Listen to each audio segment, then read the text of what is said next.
यशोमती मैया के नंदलाल। मैं भला असत्य क्यों बोलूंगा? अभी अभी यही थे श्रीहरि। हाँ,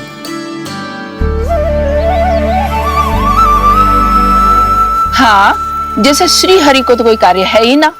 वो तो आतुर होके बैठे रहते हैं कब तुम हरि हरि बुलाओ और वो दौड़े चले आए। भगवान तो भक्तों के पास आने के लिए सदैव आतुर रहते हैं। बल्कि सत्य तो यह है कि भक्तों के मन में ही निवास करते हैं भगवान। भगवान तो भक्त के पास आने के लिए सदैव ही आतुर रहते हैं शंकरी मौसी। बल्कि सच्ची बात तो ये है कि भगवान हमारे मन में ही निवास करते हैं। कम से कम तू तो इसे बढ़ावा मत दे जशोदा।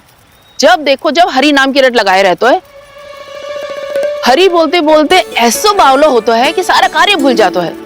2 दिन से अपनी मटकी के लिए चक्कर काट रही हूँ। अभी तो एक चक्कर और लगाना होगा आपको। आपकी मटकी तैयार हो गई है, अभी लाता हूँ।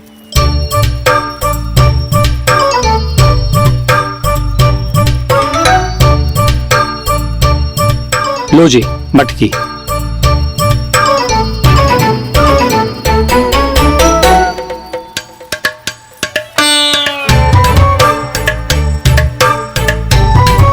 इस कच्चे मटके का क्या करूं मैं?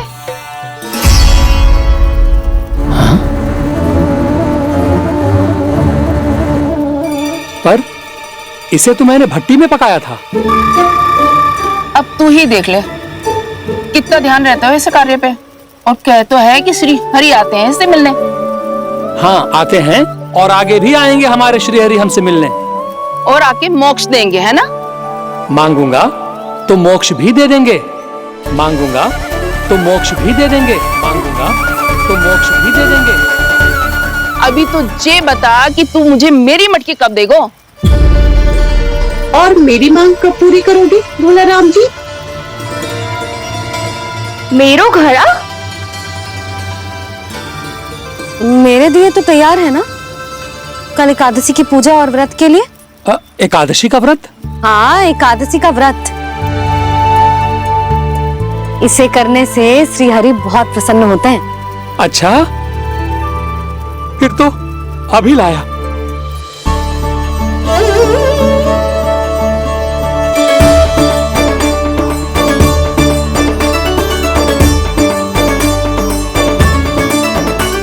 लो जी आपके दिए।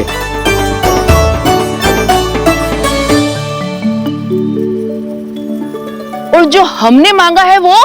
बाकी सब शेष द्वादशी के दिन मिलेगा, क्योंकि कल मैं भी एकादशी का व्रत रखूंगा, क्योंकि कल मैं भी एकादशी का व्रत रखूंगा, क्योंकि कल मैं भी एकादशी का व्रत रखूंगा।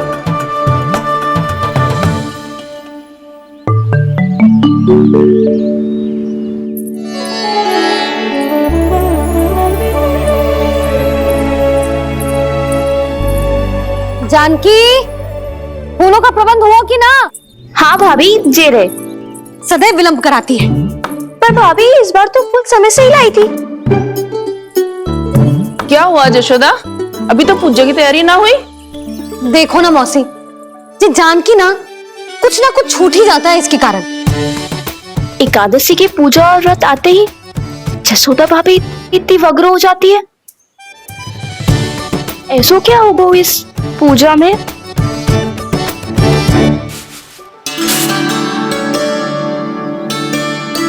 ये थाली में रोली चंदन रखने से, दिया जलाने से के होगो? आपको पता भी है एकादशी का व्रत क्यों रखते हैं? क्या महत्व है इसका? लो, जे तो मैं जसोमती रानी से पूछना भूल ही गया। पर हाँ भगवान, मेरे लिए इतना ही पर्याप्त है कि इस व्रत को रखने से मेरे श्रीहरि हमसे प्रसन्न हो जाएंगे।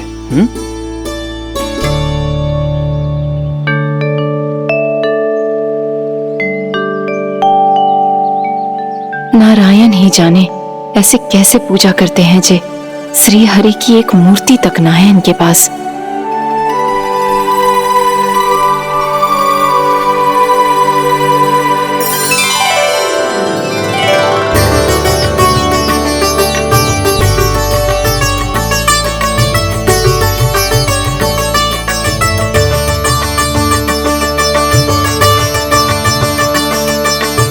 प्रभु, न तो मेरे पास मूर्ति है और ना तो इस व्रत के विधि विधान के बारे में मुझे जानकारी है और ना ही मुझे इसके महत्व के बारे में जानकारी है, पर फिर भी मैं करना चाहता हूं।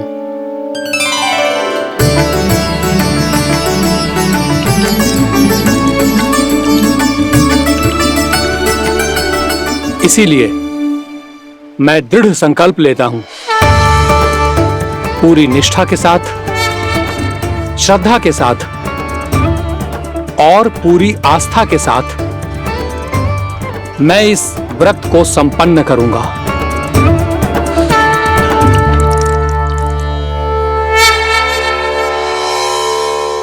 हम संकल्प लेते हैं कि एकादशी के व्रत को पूरी निष्ठा के साथ संपन्न करेंगे।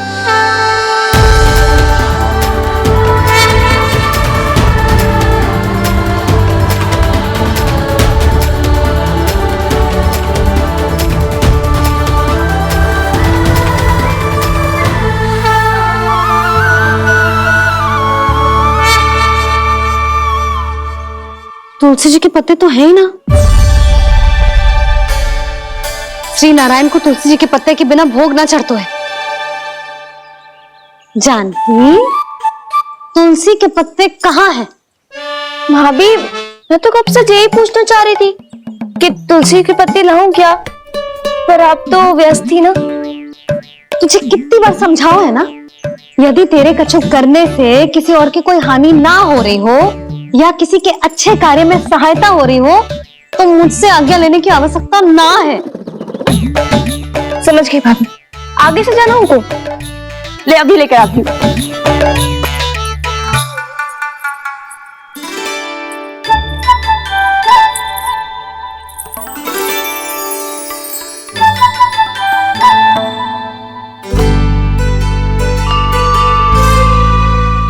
ताऊ, आपने पहले ये व्रत करो। आपको इसका महत्व पता है? भाभी चलो।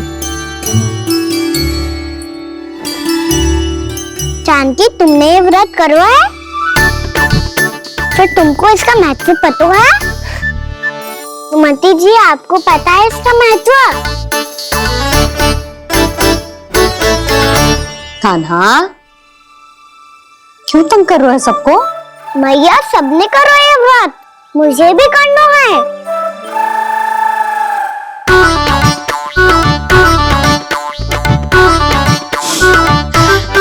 ये व्रत केवल बड़ों के लिए होती है लल्ला। जब आप ये व्रत कर सकती हो, बाबा कर सकते हैं, ये सारी गोपियां कर सकते हैं, वो भी कर सकते हैं, तो मैं क्यों ना कर सकता? क्योंकि तू कल तक भूखा ना रह पाएगा लल्ला। जब भक्त रह सकते हैं, फिर मैं क्यों नहीं रह सकता? मेरा अर्थ है श्री नारायण के भक्त मैया। मैया, मान जाओ ना, मुझे करने दो ना ये व्रत। अपनी लल्ला पे आप विश्वास ना है आपको? विश्वास है। अच्छा ठीक है, तू भी कर ले।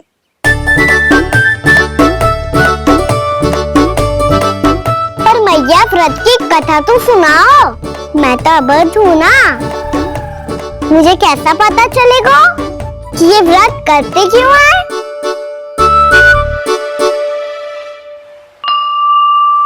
प्रभु, मुझ अबोध को कैसे पता चलेगा कि इस व्रत का क्या विधि विधान होता है और क्यों रखा जाता है और इसका महत्व क्या होता है? मुझे तो आप ही बता सकते हैं प्रभु। जब व्रत कर रहे हैं तब उसका महत्व भी पता होना चाहिए ना। बताओ ना मैया, क्यों रखते एकादशी का व्रत? इसके लिए तो तुझे एकादशी की कथा सुननी होगी। सुनेगो ना?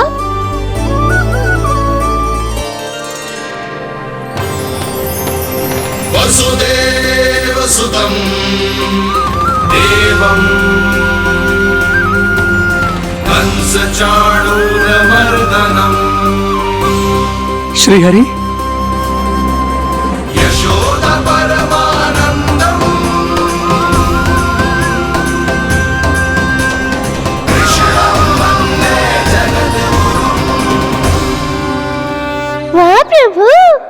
अपने भक्तों को एकादशी व्रत का महत्व समझाने का अच्छा उपाय खोज निकाला है आपने।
अब सब जन एकादशी के व्रत की कथा ध्यान से सुनना, तभी जे व्रत पूरा माना जाएगा। समझो लल्ला।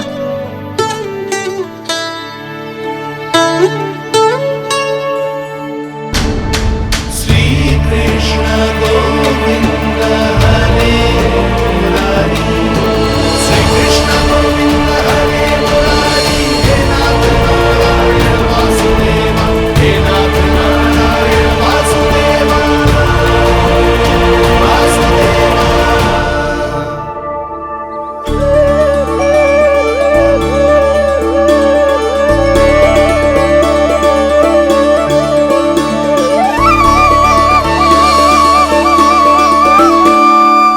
सतयुग में चंद्रावती नाम के नगर में मूरा नाम का एक असुर राज्य करता था। ओम ब्रह्मदेवाय नमः। ओम ब्रह्मदेवाय नमः। ओम ब्रह्मदेवाय नमः। ओम ब्रह्मदेवाय नमः।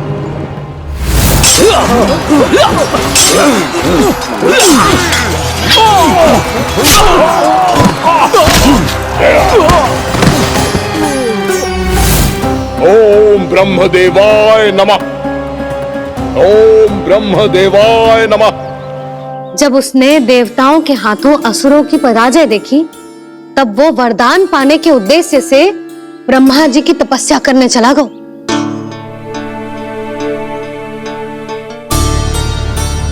शीघ्र ही मूरा की तपस्या सफल हो गई और ब्रह्मदेव जी उससे प्रसन्न हो गए। ओम ब्रह्मदेवाय नमः। ओम ब्रह्मदेवाय नमः। ओम ब्रह्मदेवाय नमः। ओम ब्रह्मदेवाय नमः। ओम ब्रह्मदेवाय नमः। ओम ब्रह्मदेवाय नमः। ओम ब्रह्मदेवाय नमः। ओम ब्रह्मदेवाय नमः। ओम ब्रह्मदेवाय नमः। मूरा, प्रणाम ब्रह्मदेव। तुम्हारी तपस्या सफल हुई। बोलो, तुम्हें क्या वर चाहिए? सृष्टि के रचयिता ब्रह्मदेव, कृपया मुझे ऐसा वरदान दीजिए जिसकी सहायता से मैं त्रिलोकी विजयी बन जाऊं और कोई देवता मुझे पराजित ना कर सके। यहां तक कि देवताओं के रक्षक, सृष्टि के संचालक भगवान श्री विष्णु के लिए भी मैं अपराजय रहूं। तथास्तु, तथास्तु, तथास्तु। प्रणाम ब्रह्मदेव।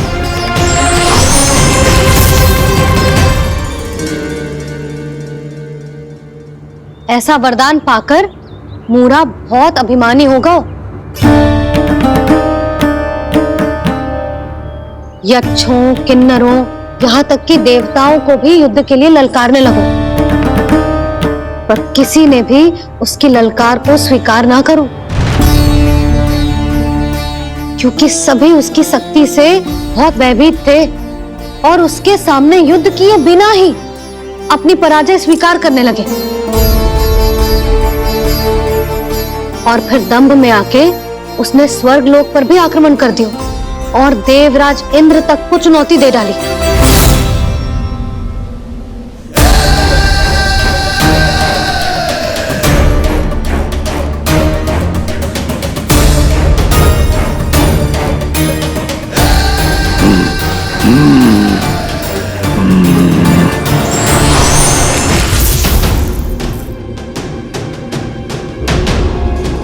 मैं प्रतीक्षा कर रहा हूं देवराज, क्या उत्तर है तुम्हारा? मुझसे युद्ध करोगे या फिर बिना लड़े ही पराजय स्वीकार कर मेरे अधीन हो जाओगे और सौंप दोगे मुझे अपना ये स्वर्गलोक? सारी शक्ति तुम्हारे मुख में है या कुछ बाहुबल भी है तुम्हारे पास? मैं तुम्हारी चुनौती स्वीकार करता हूं मूरा, मैं तुम्हारी चुनौती स्वीकार करता हूं मूरा।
धैर्य देवगण, असुर राज मुरा को ब्रह्मदेव का आशीर्वाद प्राप्त है। आप में से कोई भी इन्हें पराजित नहीं कर पाएगा।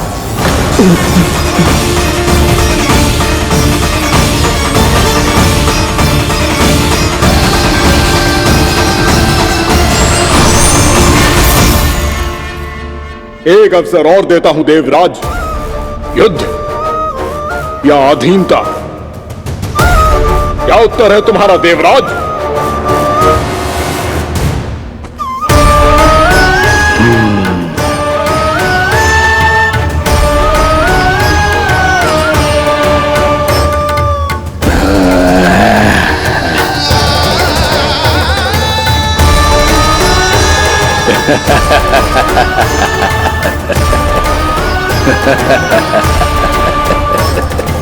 इंद्र और सभी देवताओं ने मूरा के आतंक में आके उससे भयभीत होके अपना सिंहासन छोड़ दियो। अब मूरा स्वर्ग का अधिपति बन गयो और शीघ्र ही उसने अन्य सभी असुरों को स्वर्ग में निवास करने के लिए आमंत्रित कर दियो। और इस प्रकार से वो धीरे धीरे तीनों लोकों का सम्राट बन गयो। उसे किसी ने रोका नहीं मैया? ना लल्ला, इतना साहस किसी में था ही ना। और फिर जे निश्चित करने के लिए कि भविष्य में किसी और असुर की मृत्यु ना हो, वो यमराज पे भी विजय प्राप्त करने के लिए यमलोक की ओर प्रस्थान कर दियो। वो तो अपने आप को और सभी असुरों को अमर बनाना चाहता था। पर देवता और यमराज भी उसकी जो योजना समझ गए थे, इसीलिए उसके आने से पहले ही सारे देवताओं ने श्री नारायण से सहायता के लिए गुहार लगाई। अब केवल आप ही कुछ कर सकते हैं प्रभु। अभी तो मूरा केवल त्रिलोक का स्वामी है, और यदि उसने यमलोक भी जीत लिया तो वो जीवन को ही नियंत्रित नहीं करेगा प्रभु, वो मृत्यु का भी स्वामी हो जाएगा। ऐसे में पहले सृष्टि का संतुलन तो नष्ट होगा प्रभु, और फिर स्वयं सृष्टि ही नष्ट हो जाएगी। ऐसा नहीं होगा यमदेव, नियति ऐसा होने ही नहीं देगी। विधि रचेगी खेल और मैं बनूंगा माध्यम। असुर राज मुरा का सामना मैं करूंगा। बस आप मुझे चुनौती देने के लिए उसे तैयार कर लीजिए, चाहे उसके लिए आपको साम दाम दंड भेद कोई भी उपाय क्यों ना अपनाना पड़े।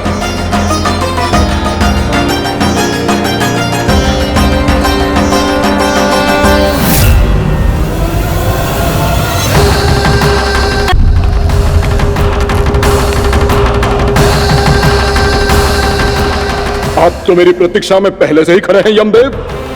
तब तो आपने मेरी चुनौती के बारे में भी सुना ही होगा। कहिए, क्या उत्तर है आपका? मेरा स्वागत करके अपना राज्य त्यागेंगे या मेरा सामना करके अपने प्राण? हे असुर श्रेष्ठ, मैं आपकी अधीनता स्वीकार करने के लिए तैयार हूं। बस एक विनती है मेरी। शर्त को विनती का नाम देकर बहलाना चाहते हो मुझे यमराज? असुर राज मूरा के सामने शर्त रख पाओ, इतना सामर्थ्य नहीं है तुम में। इसका आभास है मुझे असुरराज, पर मैं आपकी अधीनता स्वीकार करूं इससे पहले आपको स्वामी धर्म का पालन करना होगा। मेरे पुराने स्वामी के क्रोध से मेरी रक्षा करनी होगी आपको। कौन है तुम्हारा पुराना स्वामी? भगवान श्री नारायण। और छोटी माँ मूरासुर को तो श्री नारायण से भी रक्षा का वरदान प्राप्त था ना? यही तो श्री नारायण की लीला थी बलराम। पर वो राक्षस अपने दम में जे समझ ही ना पाओ कि वो क्या भूल करने जा रहा है। अब पहुंच गो भगवान श्री नारायण को चुनौती देने के लिए।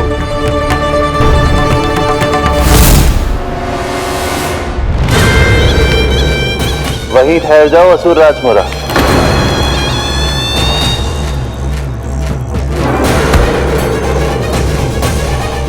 यहां क्यों आए?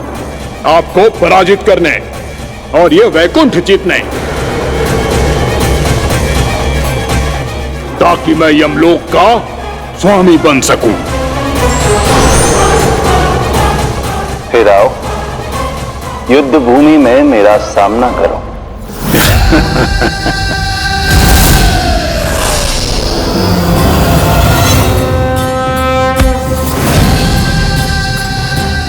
ये नहीं जानते कि इनसे ना हारने का वरदान तो मैं पहले ही प्राप्त कर चुका हूं, इसलिए युद्ध ठीक से आरंभ हो पाए उससे पहले ही इन्हें जीत लूंगा मैं।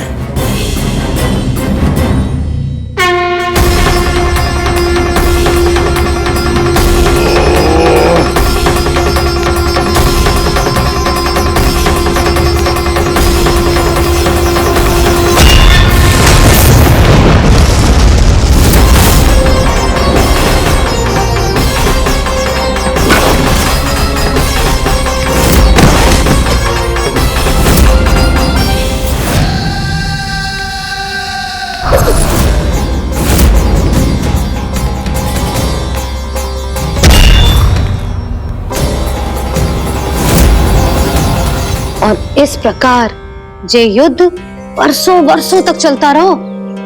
दोनों योद्धा पूरे ब्रह्मांड में अनेक अस्त्रों शस्त्रों के साथ युद्ध करते रहे।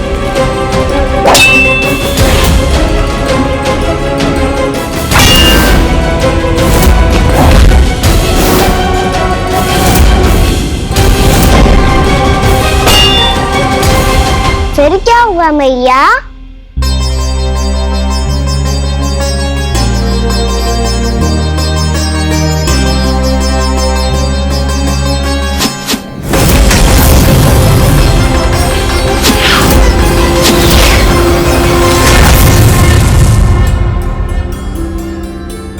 उस युद्ध को कभी समाप्त हुआ, पर कैसे? शीघ्र ही वो राक्षस थक गौ लल्ला।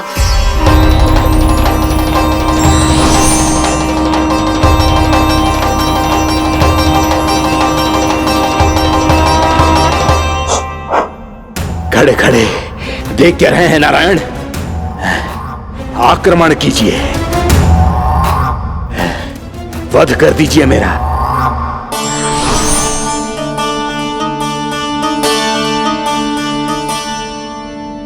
मैं तुम्हारी वीरता से प्रभावित हूं, इसलिए इतनी थकान की स्थिति में मैं तुम जैसे वीर पर आक्रमण नहीं करूंगा। जाओ विश्राम करो। यदि फिर से युद्ध करने की इच्छा हो तो तुम्हारा स्वागत होगा।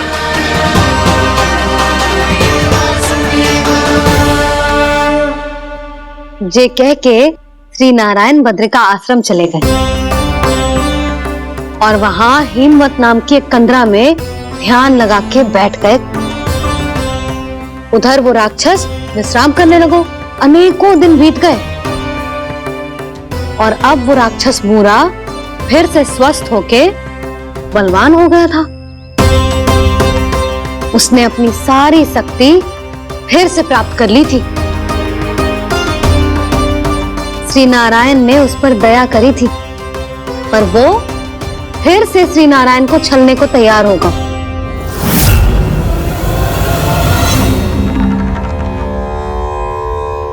ध्यान में बैठे बैठे श्री नारायण योग निद्रा में चले गए,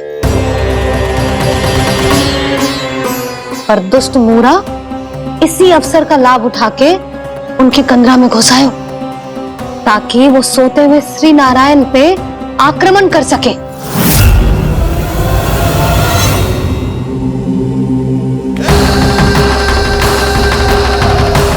आज इस लंबे युद्ध को जीतकर अपने इस अंतिम शत्रु का भी अंत कर दूंगा मैं।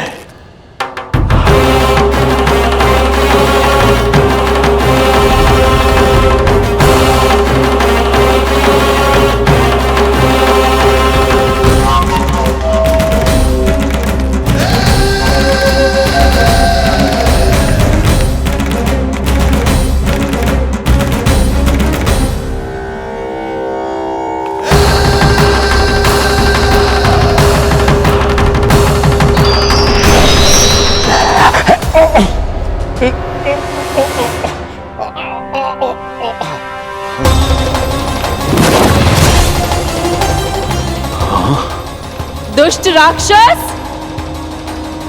प्रभु ने तुझ पर दया की, तुझे संभलने का अवसर दिया। तू इन्हीं पर ही छल से वार करने चला है।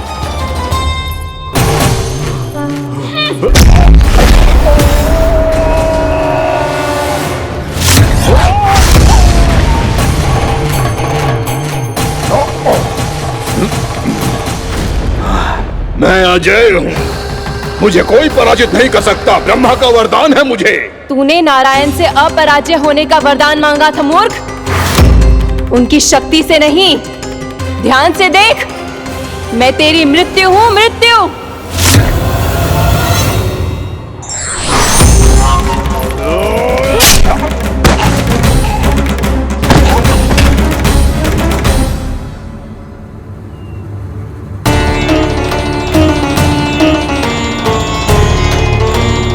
वो देवी कौन थी छोटी माँ? और कौन बलराम, वही तो थी देवी एकादशी।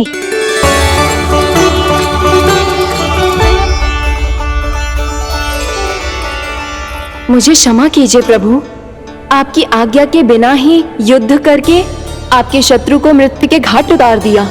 क्षमा नहीं, आपकी तो प्रशंसा होनी चाहिए देवी। असुर राज को मारकर आपने सभी देवताओं को मुक्त करवाया है। इस पापी के अहंकार से तीनों लोकों की रक्षा की है आपने।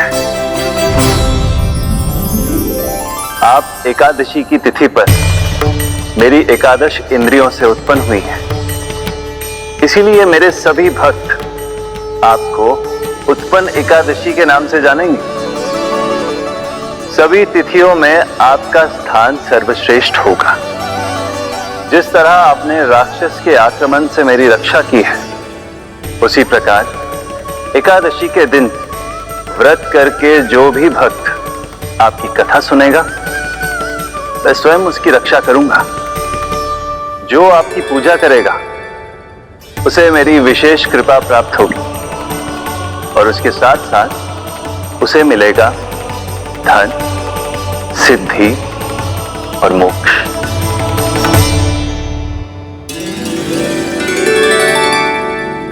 इसीलिए आज के दिन व्रत रखने का बहुत अधिक महत्व होता है। बोलो एकादशी मैया की जय। बोलो श्री नारायण भगवान की जय।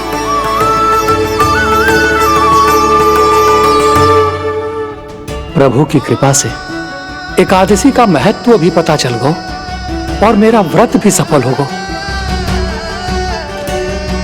अभी नहीं भूला राम, एकादशी का व्रत पूरी तरह तभी सफल होता है जब द्वादशी के दिन उसे पूरा किया जाता है।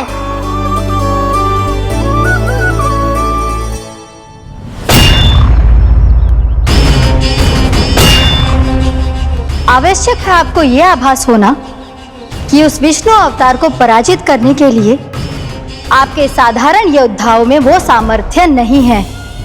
वो विष्णु अवतार कुछ अधिक ही असाधारण है।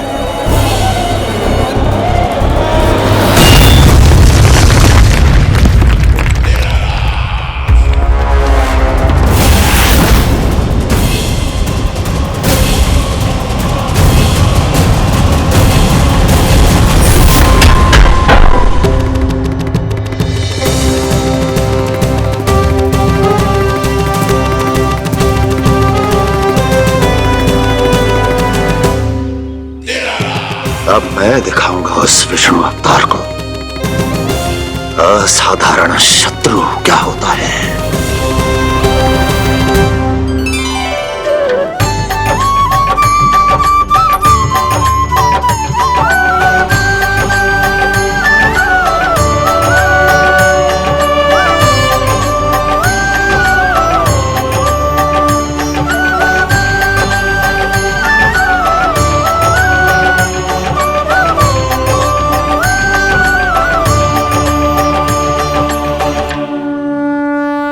मामा अधीर हो रहे हैं, पर मैया ने मुझे अभी तक बाहर जाने की आज्ञा नहीं दी है। अभी उन्हें किसी और राक्षस को यहाँ भेजने से रोकने के लिए मुझे ही कुछ करना होगा।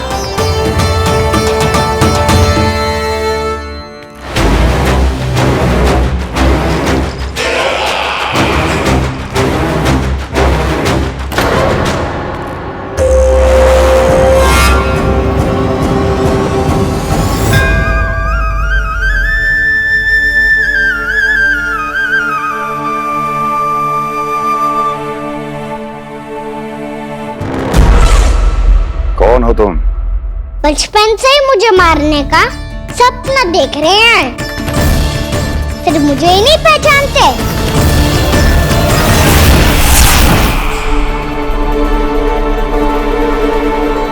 बचपन से विष्णु अवतार।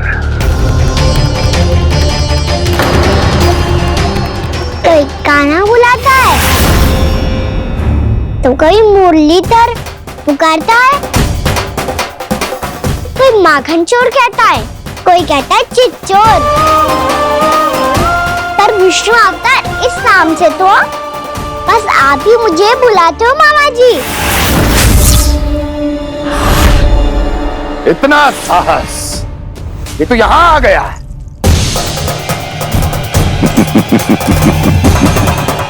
यहां आ तो गया तू विष्णु अवतार, किंतु यहां से जीवित नहीं जाएगा। तेरे शीश को तेरे धड़ से अलग कर दूंगा मैं।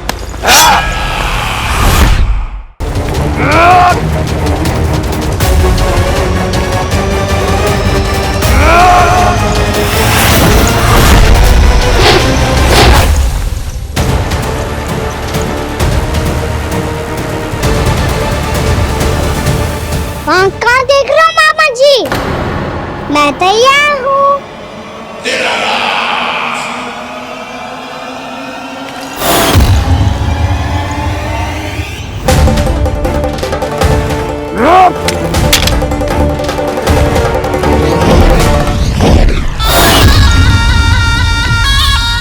मामा जी, आप सदैव इसी तरह क्रोध में रहते हो क्या?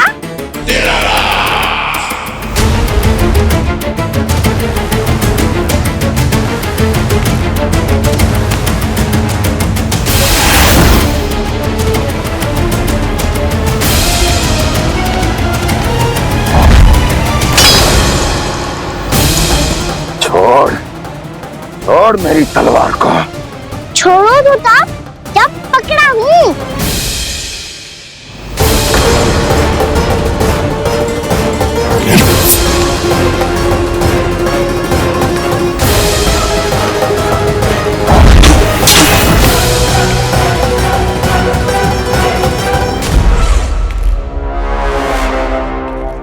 मामा जी,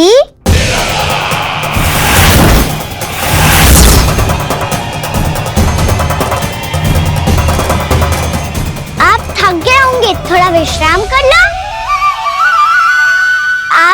पता नहीं, मैं अवश्य से थक गया हूँ।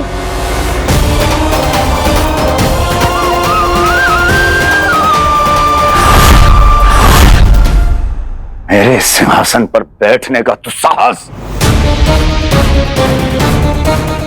अभी तो बस अभ्यास कर रहा था मामा जी। भविष्य में मुझे तो बैठना है यहाँ। आपने बल प्रयोग करके से अपने पिताजी से छीना था। मैं आपसे छीन लूंगा। जो छल और बल से लिया जाए वो अधिक समय तक टिकता नहीं है मामा जी।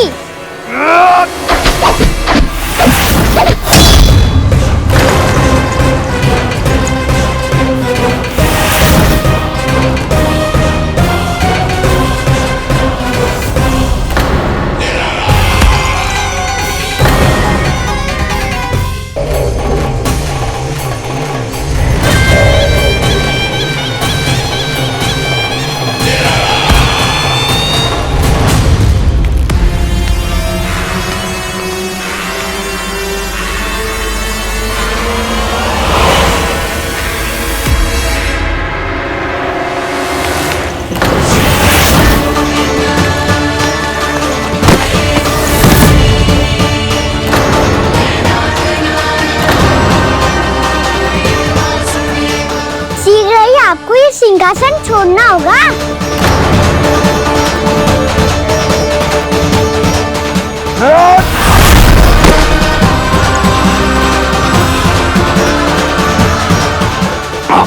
वो मेरा सिंहासन छीनना चाहता है। वो आ रहा है, वो आ रहा है। सैनिकों, सैनिकों! दुर्जन, बंद कर दो सभी द्वार और घरों के, सबके सब। इसकी हर संभावना पर इतना कड़ा पहरा बिठा दो कि ना तो कोई महल के भीतर आ सके, ना कोई बाहर जा सके। मुझे महल की चप्पे चप्पे की सूचना चाहिए। जाओ।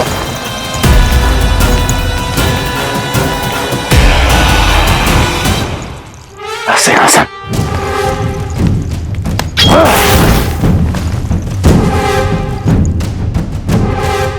अब आ, दुष्ट मायावी, छलिया विष्णु अवतार, मैं कंस तेरी प्रतीक्षा कर रहा हूँ। देखता हूँ मेरे सिंहासन पर कैसे बैठता है तू। मुझे तो बस कुछ समय चाहिए था, वो मिल गया। अब करते रहिए आप प्रतीक्षा।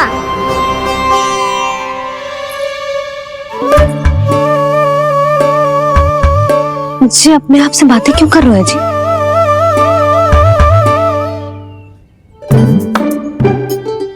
आप मुस्कुरा क्यों रहे हो? ना कछु ना। बताओ क्यों मुस्कुरा रहे हो? तुम्हीं पर गए जी। जब तुम व्रत करती हो तो तुम भी ऐसा ही करती हो। इसी प्रकार भूख अधिक लगने पर अपना ध्यान भटकाने के लिए स्वयं से ही बड़बड़ाती रहती। होगा। आपको तो बस मेरा उपहास उड़ाने के लिए बहाना चाहिए।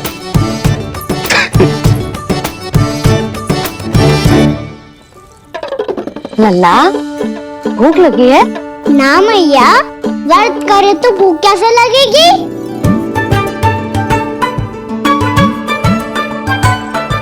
यदि लगी हो तो छोटे बालकों को थोड़ी बहुत भूल चूक क्षमा होती है। कछु ना तो फल तो तू खा ही सकते है। अब तो पूरे नियम और विधि विधान से व्रत तोड़ूंगा। कल द्वादशी के सुबह मुहूर्त के अनुसार। ठीक है।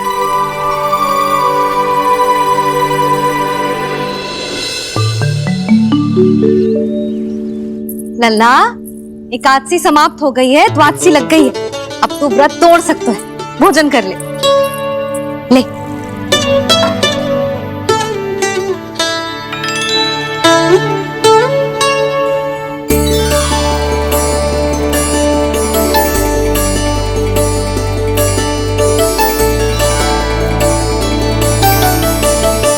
आज तो कार्य कर लीजिएगा। मैं ना चाहती कि सब गांव वाले फिर से आपका उपहास उड़ाएं। अरे, इसी क्षण कार्य आरंभ करना आवश्यक ना है। कुछ खा तो लो। कल भी पूरे दिन व्रत में रहे, अब तो कुछ खा लो। ना ना, अभी बिल्कुल भूख ना है। और हाँ भगवान, तुम्हें चिंता करने की आवश्यकता नहीं है। आज मैं किसी को भी 2 शब्द कहने का अवसर नहीं दूंगा। अरे कुछ खाओगे पियोगे नहीं तो कैसे रहोगे?